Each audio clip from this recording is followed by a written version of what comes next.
Olá pessoal, então estamos aqui num segundo momento falando, né? Para quem ainda não viu, existe um primeiro, vídeo, um primeiro episódio onde nós conversamos sobre a questão do estudo da história, né, especialmente articulado com muito dos temas, né, relacionados à cultura clássica e assim por diante, né? Então, se alguém não viu, provavelmente está relacionado aqui um primeiro vídeo com o mesmo título desse, então, né, é só procurar lá. E aqui, ali nós falamos sobre a questão do surgimento da história, da função da história. Em algum grau, terminamos falando, né, das grandes histórias que fundam a historiografia, né, vamos dizer assim, do Ocidente, ou a historiografia em si, porque a maneira como nós concebemos a história é uma maneira ocidental. Mesmo hoje, nós temos, sim, sem dúvida, historiadores relevantes no contexto, né, oriental, para falar da história oriental, certo? Agora, a metodologia, essa metodologia recebida, né, do mundo ocidental, claro, existe um desenvolvimento próprio, existem luzes próprias, né, que os historiadores de qualquer uma das duas partes, né, ou seja, do Ocidente ou do Oriente, acabam tendo, né, luzes acerca disso. Mas essa metodologia, né, surge no mundo ocidental sobre um certo critério com uma determinada intenção, inclusive acaba sendo encarnada, né, nessa figura da musa, de Cleo, né? E nós temos essas duas obras, que é a História de Heródoto e depois, né, a Guerra do Peloponeso de Tucídides. Se a História de Heródoto, por um lado, né, vai ser a busca de uma investigação dos relatos, né, e a partir de conhecer pelos relatos os eventos do passado, para dar uma resposta acerca da causa, né, dos conflitos que existem entre Oriente e Ocidente, ou ainda entre os gregos e os persas e assim por diante, nós vamos encontrar depois em Tucídides, né, um viés ainda mais além, que é a questão da crítica, que é mais do que coletar, né, os relatos, colocar diante de nós esses relatos sobre diversos aspectos, né, e tentar ali verificar qual é a verdade entre essa multiplicidade de fontes, relatos e versões, né, de um mesmo evento e acontecimento. Então, dentro do estudo da história, muitas vezes é claro que não existe uma grande polêmica acerca dos fatos mais relevantes, não é mesmo? Até, inclusive, ninguém vai duvidar que existe uma Revolução Francesa, ou de que houve, né, uma Revolução Puritana na Inglaterra, ou de que houve um processo de mais de 100 anos, mas que nós comumente chamamos de Guerra de 100 anos, que envolveram conflitos entre França e Inglaterra e assim por diante, né? Ou ainda as monarquias francesa e inglesa, né? Então nós temos todas essas coisas. Porém, né, o que acaba acontecendo é que as razões, as motivações, o desenvolvimento, o papel dos agentes dentro dessa história e mesmo os desdobramentos, isso sim é fruto de uma determinada análise, de uma determinada leitura, que nós podemos usar para isso a palavra hermenêutica, né?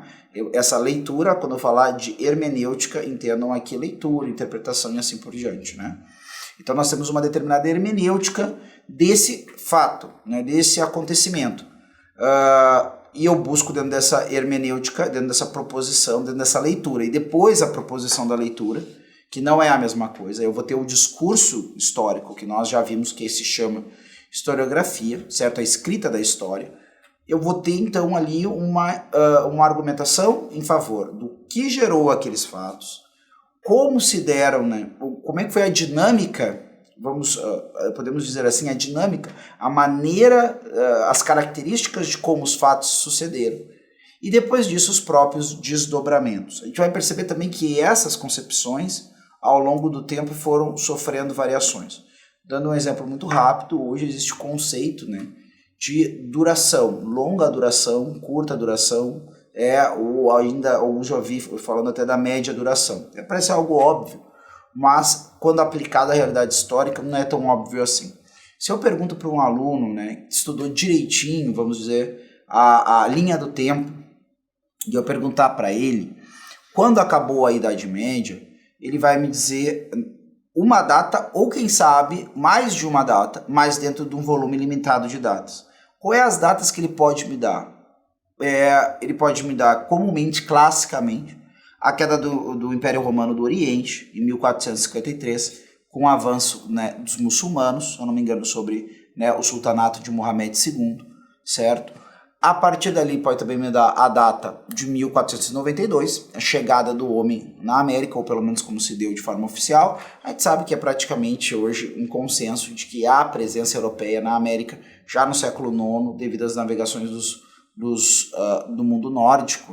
Não é um consenso, mas existem alguns historiadores que dão bons argumentos para essa chegada aqui do homem nórdico na América do Norte. Tá? Então, mas a gente sabe que realmente impactar, documentar e iniciar um processo colonial que vai modificar as dinâmicas políticas, econômicas, comerciais e assim por diante do mundo, nós temos em 1492, se eu não me engano, 4 de outubro de 1492, certo? Depois disso ele pode também me dar talvez a data do momento em que Lutero prega as suas teses na porta, né, da capela da igreja do castelo de Wittenberg, iniciando ali um processo que ficou chamado de Reforma Protestante. Então, nós temos essa gama de datas possíveis. Então, assim, muito mais do que isso ele não vai poder falar. Alguns esforçam, na minha opinião, forçam um pouco a barra falando da descoberta do Brasil em 1500 e assim por diante. Na verdade, tudo isso mostra que existe, mesmo fora desse conceito de longa duração, um processo de transição entre uma idade e outra. Né? Quer dizer, o mundo não dorme medieval e acorda moderno. Né? Nem tampouco dorme moderno e acorda contemporâneo. Isso é uma coisa completamente artificiosa. Só que, por exemplo, na historiografia do século XX, especialmente com, né, a Escola dos Anais, que a gente vai falar um pouquinho sobre o que é hoje, vai se ter essa ideia da longa duração, de maneira que, por exemplo, um dos maiores estudiosos de medieval, né, da história medieval, que é o medievalista, então se você ouvir falar de medievalista já fica fácil de entender. Agora, na história a gente fala, por exemplo, do modernista. Modernista não quer dizer, né, o sujeito que advoga qualquer tipo de tendência, por exemplo, daquilo que comumente ficou conhecido no magistério eclesiástico, no magistério católico, como o modernismo. Né? Esse modernista quer dizer que ele estuda a Idade Moderna. Se eu tenho, por exemplo, um helenista, via de regra, quando eu falo do historiador helenista, estou falando daquele historiador que estuda o mundo grego e tem conhecimento da língua grega, certo? Isso é uma coisa muito importante. É claro que a gente sabe que isso vai cada vez caindo mais pela falta de uma consciência, pela perda da consciência, de quão é importante você conhecer, para conhecer estruturas mentais e mesmo a maneira de viver e pensar, né, de uma determinada população, conhecer a língua que aquele povo falava, certo? Mas até um tempo mais de uma maior seriedade, talvez, ou criteriosidade no mundo acadêmico, ou talvez isso ainda continue em outros contextos que não o brasileiro, o historiador de mundo antigo deveria conhecer a língua grega, né? Pelo menos a forma do grego falado nas principais fontes que ele consultava, certo? Então a mesma coisa vale para o historiador do mundo romano, né? A mesma coisa vale para o historiador do mundo medieval e assim por diante, certo? Mas é claro que sempre pode haver controvérsia sobre isso, talvez as pessoas até nos comentários vão dizer, Rodrigo, não é bem assim, vamos estar lá um grande historiador que não conhecia, eu vou ter que admitir que o cara é realmente um grande historiador, apesar de ele não conhecer e tudo mais, certo? Então eu já estou dando a mão palmatória aqui, né, para a gente evitar confusões desnecessárias. Mas eu acho que ninguém vai negar que o mundo ideal é um mundo onde alguém que estuda a Grécia sabe grego, certo? E alguém que estuda a Roma sabe latim. Eu acho que isso aí ninguém vai negar que é o ideal, apesar de eu admitir que é possível sim ter grandes historiadores que não conheciam tão bem assim as certas línguas das fontes primárias. Tá? Porque aí entra a questão da ciência do sujeito. Né? A pessoa tem uma grande penetração de compreensão e aquilo ali que é assim uma lacuna, para mim não tem como dizer que isso é sempre uma lacuna, mas essa lacuna pode ser superada por outros talentos, né, que a pessoa tem e habilidades que ela desenvolveu. Pois muito bem. A partir disso, né, os medievalistas o Jacques Le Goff, que é um dos maiores medievalistas que existiu, porque ele já é falecido, o Jacques Le Goff vai falar de uma Idade Média de longa duração. E ele vai, inclusive, pensar que a ruptura definitiva com estruturas sociais, mentais e assim por diante do medievo vai realmente acontecer somente na Revolução Industrial. Tá? Então, o Jacques Legoff está querendo dizer aí para nós, né, que a Idade Média vai até a Revolução Industrial? Sim e não. Depende do que eu estou querendo chamar de Idade Média. Mas ele vai falar de permanências que superarão as rupturas sociais, políticas e tudo mais, permanências culturais, relevantes, fortes, realmente sim, de dizer, olha, a gente ainda tinha muita Idade Média aí, até o momento que realmente a Revolução Industrial acaba de vez com essas estruturas. Se a gente para olhar os eventos que se seguem à Revolução Industrial, realmente a gente percebe que, inclusive, a ideia de urbanização, como a gente tem hoje em dia, está fundamentada numa dinâmica muito distinta em diversos elementos daquela dinâmica do que nós chamamos de renascimento urbano do século XII e XIII medieval. E isso, sem dúvida alguma, pela mudança das relações de trabalho e mesmo da forma de trabalhar que a Revolução Industrial traz, né, para o mundo ocidental e depois para o resto do mundo, devido à expansão das diversas nações europeias. Isso é muito fácil de perceber se nós pararmos para pensar que com um dos mais rudimentares instrumentos da dita Revolução Industrial, da pré-Revolução Industrial, com o aumento das manufaturas e assim por diante, você tem uma criança movendo uma manivela e com isso fazendo o trabalho de 8 pessoas adultas. Isso para falar de uma das consequências mais primárias da Revolução Industrial.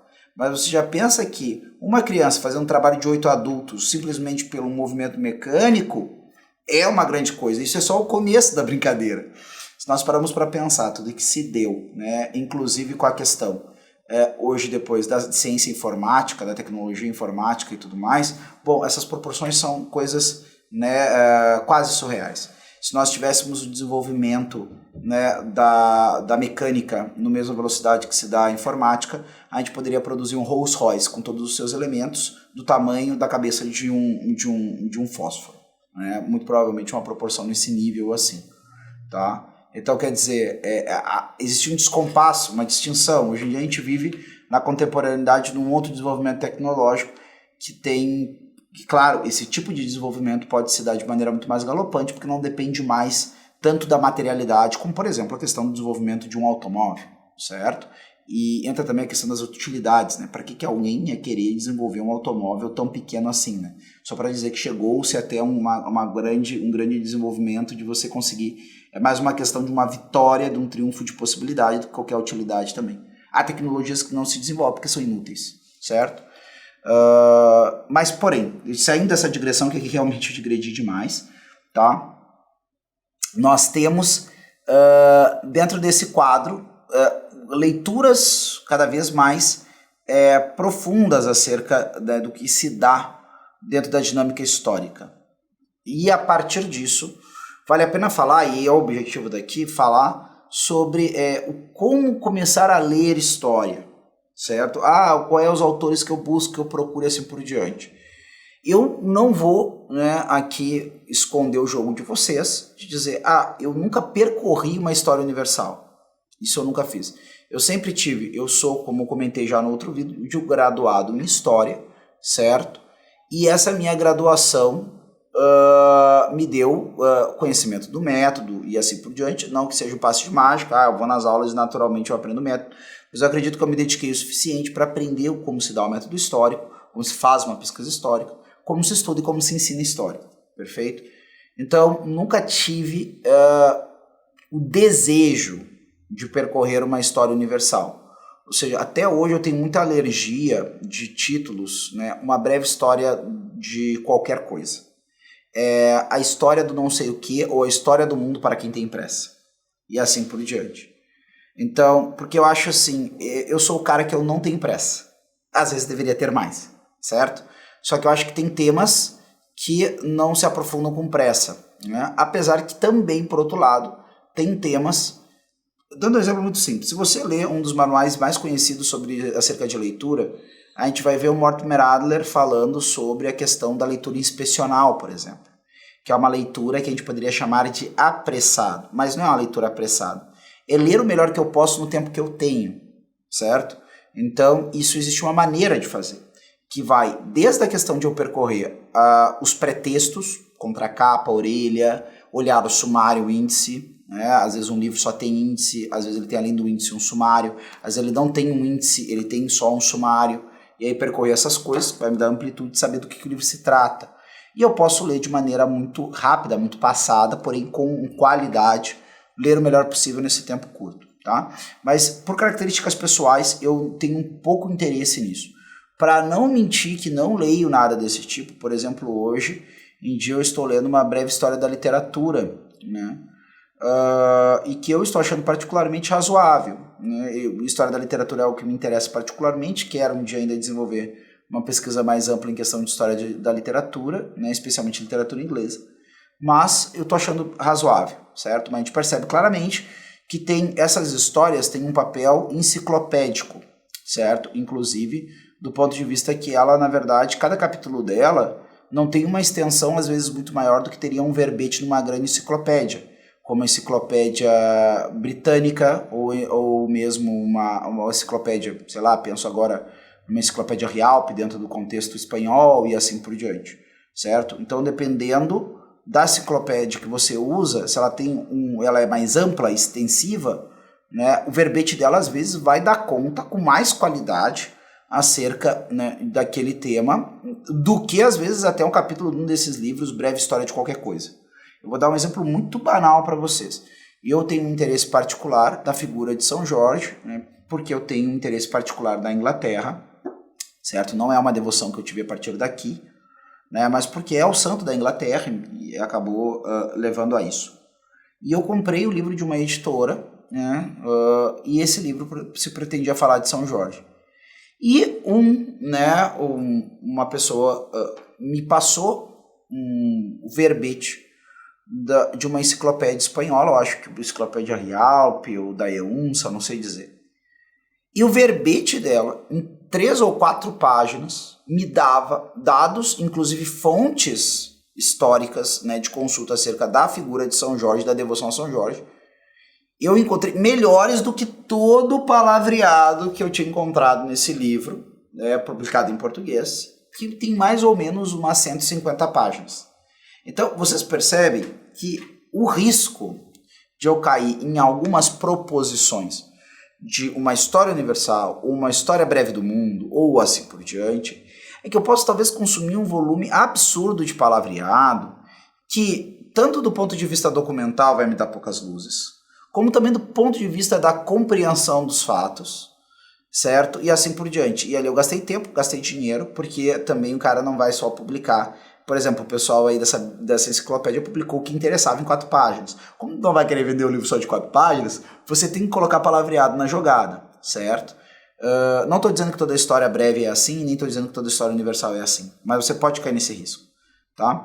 Então, a gente está comentando, pelo menos aqui no Instituto Hudson Vitor, a gente comenta bastante sobre essa história universal do Cesare Cantù, que é um historiador escritor italiano do 19, né, que eu vi ele elencado, não fiz uma análise exaustiva da história universal dele para encaixá-lo assim. Eu já li pessoas que encaixaram dentro do cristianismo liberal do século XIX, certo? Então, quando a gente busca em várias questões de história universal, é uma das primeiras referências que vem. Eu acredito que ali, por exemplo, né, independente, não vai ter a questão do método e assim por diante, eu tenho certeza que todo historiador acadêmico, né, e o Rodrigo inclusive, né, vai colocar várias aparas ali sobre questões, né, apresentadas por isso. Mas se você está procurando um panorama universal, pode ser uma possibilidade. Similar, dentro do mundo da história eclesiástica, nós temos a história da Igreja de Cristo do Daniel Hopes, né? Se eu não me engano, em 10 volumes publicados no Brasil aqui pela Quadrante, certo? E são 10 volumes, assim, como diria uma professora minha, a professora Margarete Bacos, né, que foi uma professora de Antiguidade Clássica, é um daqueles livros que param em pé, né? Então, cada um dos 10 volumes param em pé. Onde ele reúne, ele que inclusive foi agraciado, né, com um lugar como membro da Academia Francesa, certo? Ele reúne ali, né, vasta coletânea de eventos, uma explicação de desenvolvimento e um brilhantismo no uso da língua, certo? Então eu acredito assim que ali você tem uma boa, claro, novamente, o historiador acadêmico, mesmo historiador criterioso, vai pegar e vai colocar várias aparas. Eu também me pergunto, quando eu digo isso, eu não estou chovendo no molhado, porque eu não sei qual é o historiador que não pega o trabalho de um colega seu e não vai dizer, mas eu acho que eu poderia ter escrito assim, mas eu acho que isso aqui não combina com certas convicções metodológicas ou historiográficas que eu tenho, ou mesmo filosóficas, antropológicas e assim por diante, tá? Então, mas só para dar duas indicações aqui, né? Nós temos o Carl Grimberg, que é bem conhecido também por fazer uma história universal, é um historiador sueco. Então aqui nós estamos falando de Cesare Cantù, que é um italiano, né? Italiano, católico, blá, blá, blá. Vou pegar o Grimberg, que é um nórdico, que vem de uma outra corrente. Os alemães também são conhecidos por fazer história universal, agora não vai me surgir nenhuma data, nenhum deles para citar. A gente tem dentro da historiografia da antiguidade também pessoas muito relevantes, como por exemplo o Gibbon com a sua essa queda do Império Romano. Nós temos o próprio escritor do A Cidade Antiga, né, que é o Fustel de Coulanges. Nós temos, eu estou fazendo um apanhado a partir desse momento que existe uma historiografia que pretende ser científica. Né? Nós temos também, a partir desses autores, historiadores das mais diversas vertentes. Se fosse procurar uma história da Inglaterra, eu tenho história da Inglaterra escrita pelo Hume, por exemplo. Eu tenho uma das figuras muito relevantes do século XX, como por exemplo o Winston Churchill, fazendo uma história dos povos de língua inglesa e assim por diante, né? Então nós temos vários autores com um alto nível de relevância dentro da escrita da história, mesmo papel. O Império Romano, né, ou a Roma Antiga do Rostogizev. Nós temos aí vários títulos bem interessantes, né, que já estão sendo produzidos desde o século XIX e que trazem uma perspectiva, né, possível de uma certa generalização de um período ou então da história universal, certo? Mas Rodrigo, eu devo ler só isso? Eu posso ler só isso?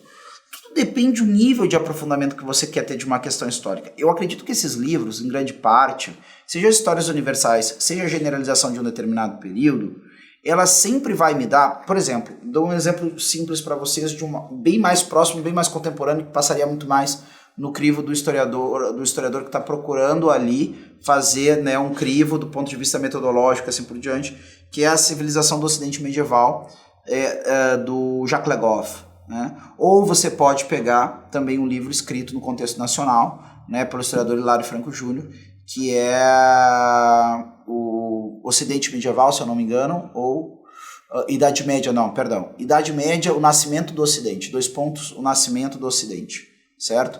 Que é um livro de historiografia que é bastante interessante, eu acho bastante didático também, certo? Agora, mesmo, o que esses livros vão dar para você? Seja a História Universal, seja, por exemplo, eles que tratam de Idade Média. Ele vai dar para você um panorama desse período, ou um panorama das dinâmicas da história, certo?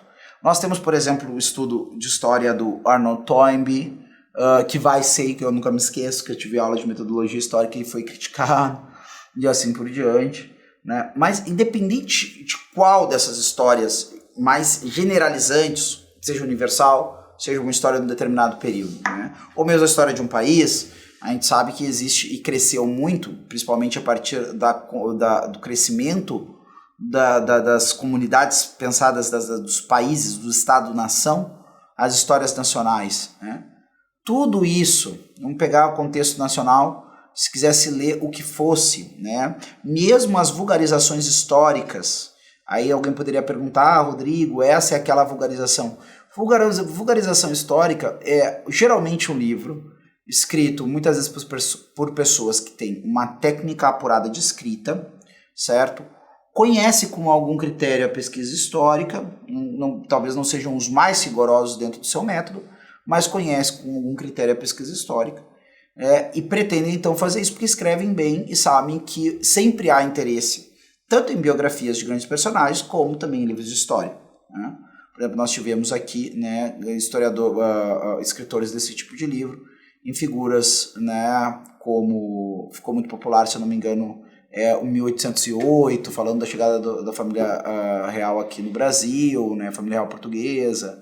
O Eduardo Bueno, que é de formação jornalística, né, também vai escrever livros nesse sentido, caras muito populares, certo? Ou seja, o que eu vou ter dentro desses quadros? Né? Uma ideia estruturante, eu acho que é o grande ganho, tá? O grande ganho. Uma ideia estruturante da passagem dos acontecimentos, tá? Eu acho que esse é o grande ganho, tanto das histórias universais como das generalizações de período, ou então das histórias que pretendem ser histórias completas de um determinado país ou região e assim por diante, tá? E aí, por que eu estou dizendo isso?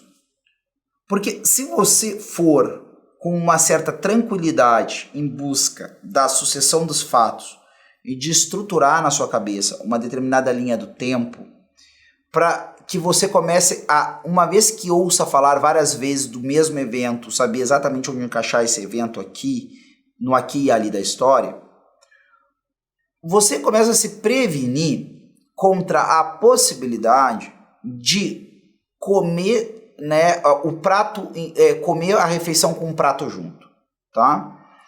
Por quê?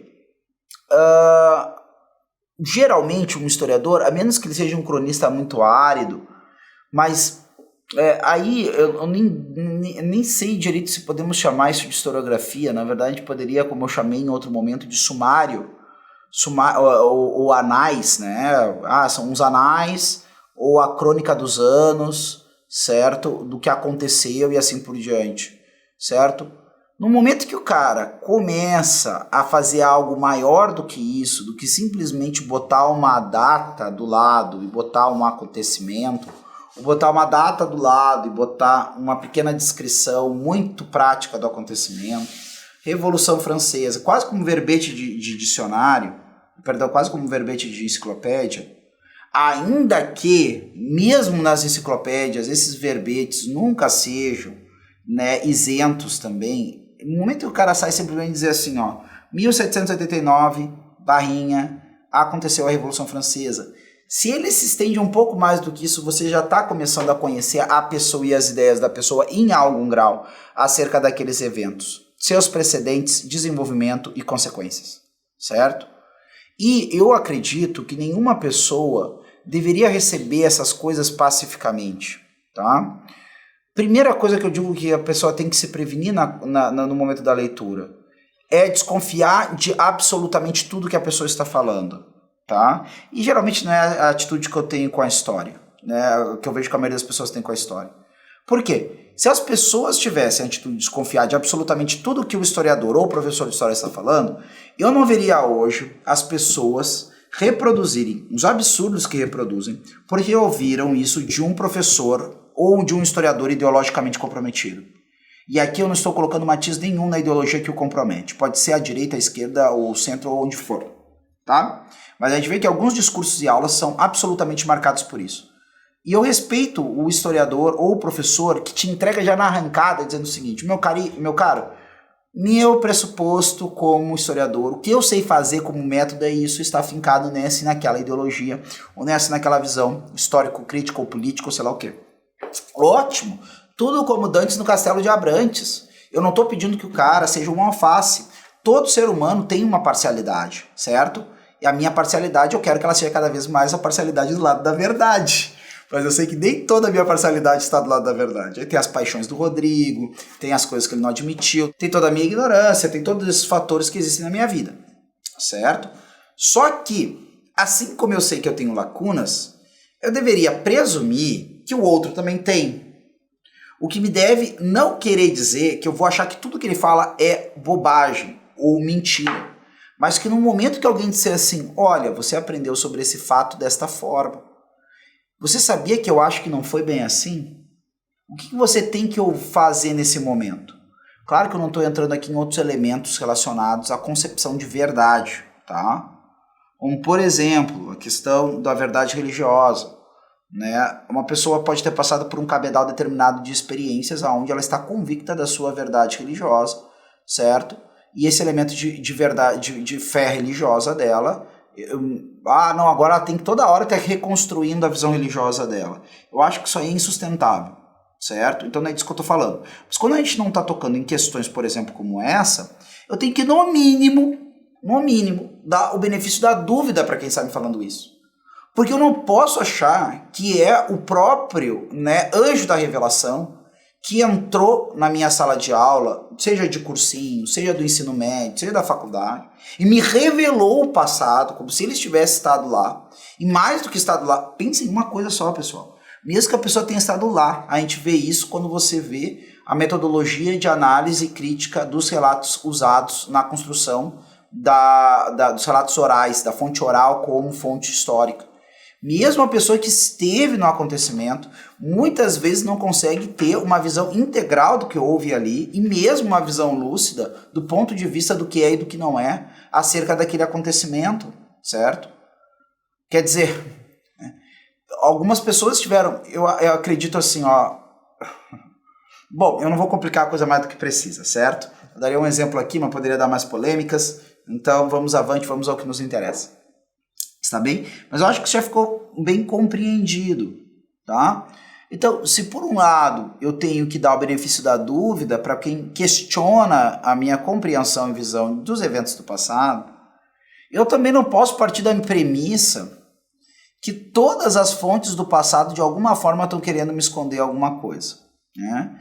Principalmente hoje em dia, que parece que ficou muito claro que as pessoas têm defeitos.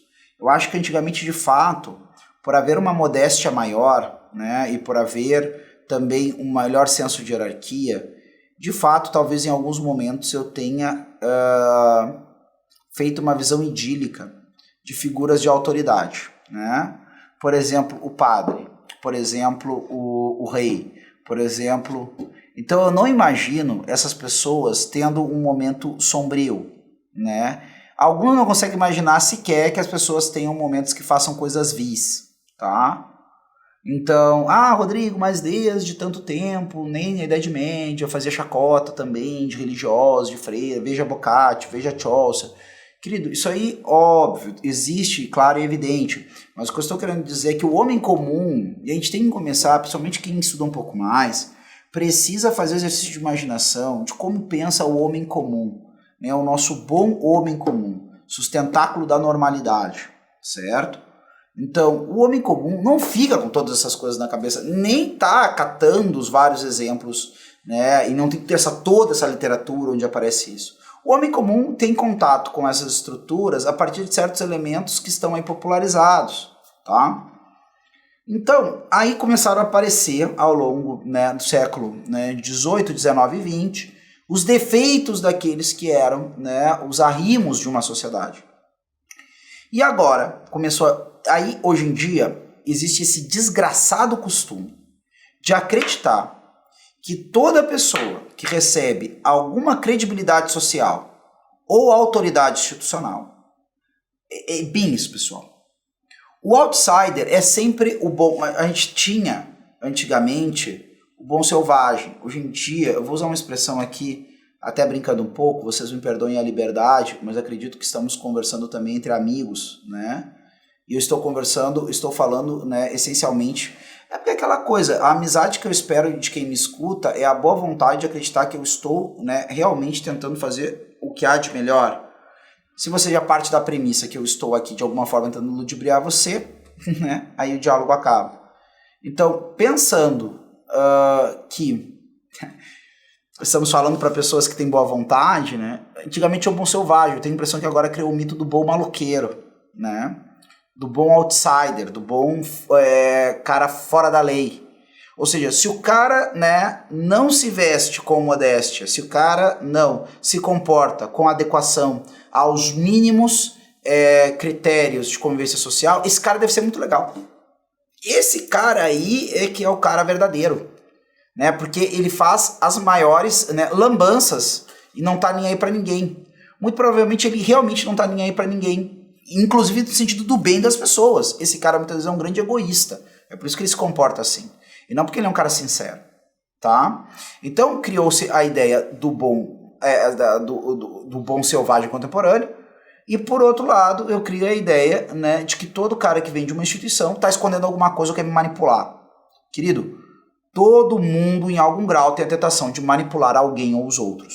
Nós temos que combater isso o tempo todo, e olhar, sempre fazer o esforço de olhar para a pessoa como um semelhante, como alguém como eu, e a qual eu não só não devo fazer para ele nada que eu não queira para mim, como devo fazer para ele aquelas coisas que eu desejo para mim também, certo? Isso, a pessoa que está diante de um elemento institucional, seja também os outsiders da sociedade, né? E que muitas vezes são outsiders por causa por injustiças, por verdadeiras opressões e tudo mais, isso existe, né? E assim por diante.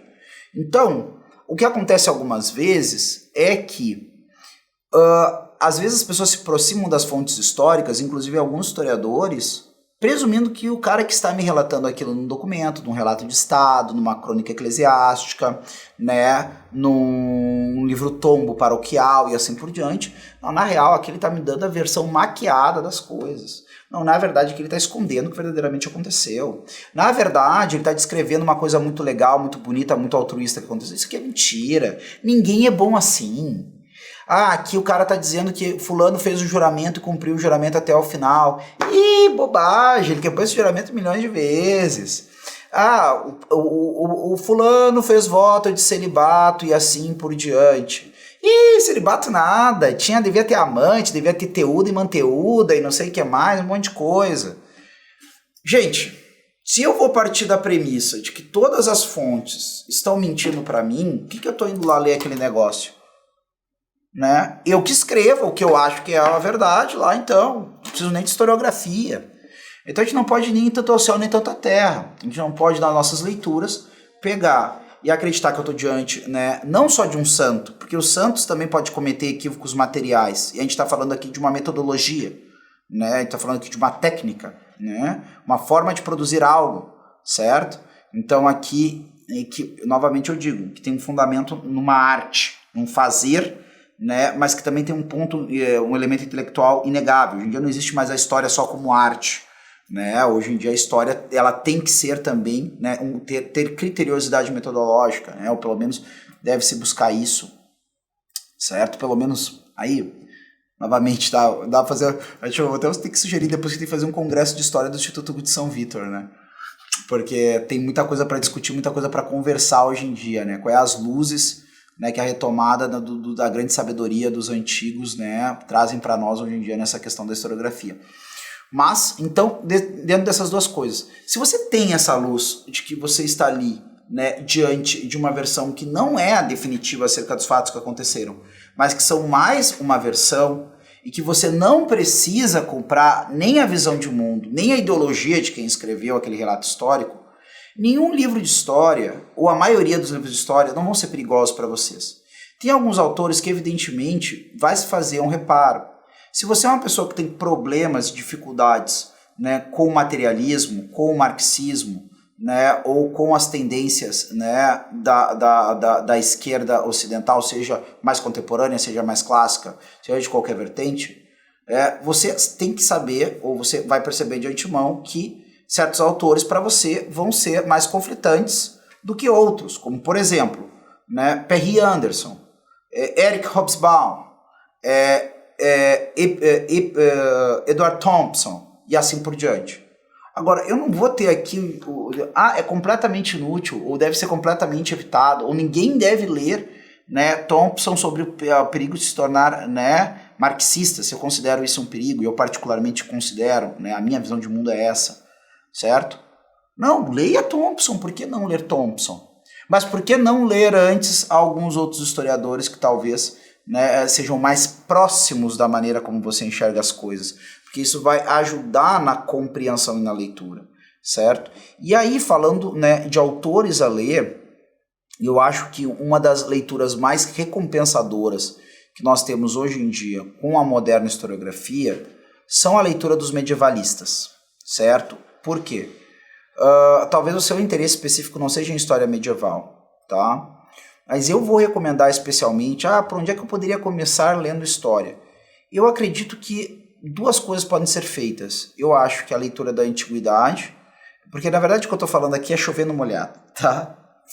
Leio a antiguidade, eu leio a Idade Média, pô, né? O que eu estou dizendo? Eu leio a primeira das divisões das eras históricas, né? Dentro de uma divisão clássica, ou leio a segunda, né? É o caminho quase que natural. Alguém poderia começar lendo a Idade Média? Poderia. na verdade a gente poderia dizer até que poderia começar, eu diria assim, vou começar por história contemporânea, certo? Eu acho que é realmente começar pela cabeça, né? Vou começar pela cauda. Mas, o que eu coloco? Porque eu diria, leia ou a antiguidade ou leia os medievalistas. Mas eu vou cravar que eu indicaria isso.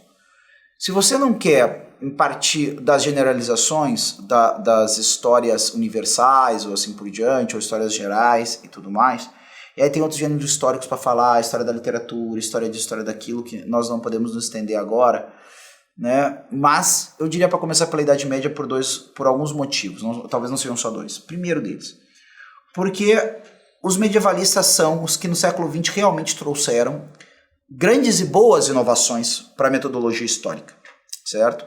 E nós podemos falar eu posso citar aqui alguém que trata da questão dos clássicos, que eu acho muito boa também, muito bom, por exemplo, história da educação, que é o Henri Irene Marrou, né? Mas falando dos medievalistas, né? Isso aqui é um parênteses, tá? Só para vocês não ficarem sem uma indicação, né? Então eu indico para vocês, né, no mundo, na leitura, no conhecimento de história antiga, né, o Irene Marrou, especialmente com a questão da história da educação.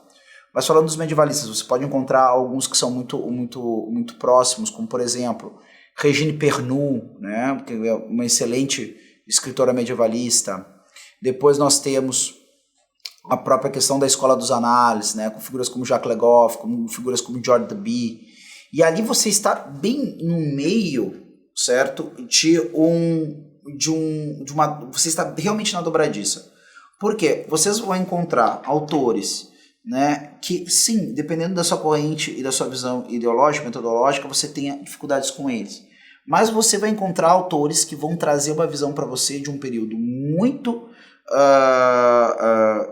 mal estudado, mal explicado, mal ensinado, que é o período medieval, e vocês vão ter conhecimento, né, conhecer alguma das metodologias mais recentes e mais benéficas, né, que surgem no mundo contemporâneo, certo? História das mentalidades, história cultural e assim por diante, que tem um grande emprego. E a descoberta também da questão do valor das religiões, da mentalidade religiosa e assim por diante também dentro desses autores. Né? Um outro autor que eu poderia recomendar também, por exemplo, na questão da história das religiões, ou mesmo da comparação das religiões, Michel Eliade, né? Em questão da história cultural, Peter Burke, também muito interessante, certo? Eu indicaria também. Nós temos também essa questão dessa história cultural com grandes clássicos do século XX, como O Outono da Idade Média do Huizinga, ou, por exemplo, o Carlo Ginzburg, com os seus estudos também de mentalidades, daquilo que nós chamamos de microhistória, né? Isso é uma coisa muito interessante e traz, né, um interesse especial, porque geralmente trata de uma personalidade ou de uma realidade menor, e aí a gente está saindo aqui da coisa da história universal e tudo mais, e indo para a questão, né, se eu falo de uma macro história por um lado, que eu estou pegando a coisa da microhistória, e às vezes isso é mais simpático, né, para as nossas linhas de conhecimento, porque é mais abarcável, né? É mais abarcável. Eu tenho ali um apanhado mais amplo dos fatos, né, de uma maneira mais rápida, e a partir dessa microhistória ele vai começando a trabalhar todo o resto do contexto histórico. Um outro exemplo que eu dou disso, o Carlo Ginzburg faz isso, né, se eu não me engano é dele, mas ao qual eu quero me referir como exemplo, é o Queijo e os Vermes, tá? Pode ter todas as suas críticas assim por diante, mas que a partir de um evento, né, específico, né, de um acontecimento específico, ele vai trabalhar a questão da mentalidade daquele período, as instituições assim por diante. Um outro que trabalha isso de maneira também esplêndida é o George Deby, com aquele livro Guilherme Marechal ou o Melhor Cavaleiro do Mundo, onde a partir do estudo da canção de gesta feita para o Guilherme Marechal como uma homenagem, né, para o Guilherme Marechal no tempo de sua morte, vai se analisar toda, né, o contexto, né, do cavalheirismo, das instituições cavalheirescas, assim por diante, dentro do medievo, né, cavaleirescas, perdão, né, não cavalheirescas, cavaleirescas, né, inclusive, para quem não sabe, do Guilherme Marechal, foi o principal, vamos chamar assim, político, barra guerreiro, barra uma série de coisas dentro do período Plantageneta, né, passou ali por Henrique II, passou por Ricardo Coração de Leão, passou por, né, João Sem Terra, ainda, né, Henrique III.